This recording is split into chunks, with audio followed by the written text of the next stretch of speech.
Hi, I'm Ms. Rush. Today we're going to have some fun with a science experiment where you get to create salt crystals. So the first step of our experiment is you're going to need some water. Warm water is the best.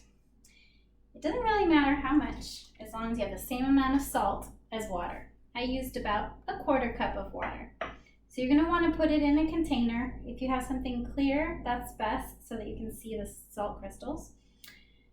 And then once you put the water in your container, you're going to want to add the same amount of salt as you had water. So if you have a quarter cup of salt, you want a quarter cup of water. Same if you have a half a cup of water, half a cup of salt. It doesn't exactly have to be precise. Now you're going to want to mix it up. Take your spoon and mix until the salt is dissolved into the water. The water will look nice and cloudy. That's how you can tell that the salt is mixed in.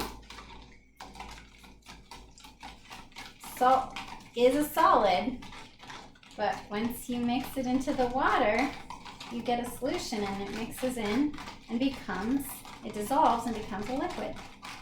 It's changing a state of matter. Once you get it all the way mixed up, you need to find a nice place where it can sit for a long time.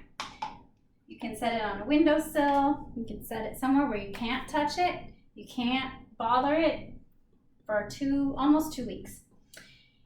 I set this on the windowsill, and as you can see, it's formed lots of crystals. I did put a pipe cleaner shaped into a heart at the bottom of my container. I was hoping the salt crystals would attach to the pipe cleaner, but they didn't. They attached to the plastic container instead. Hopefully you can see there's lots of crystals in there. I left this for almost 2 weeks to get all these crystals. So my daughter tried to touch it and I said, no, don't touch it, because that will stop the crystals from forming.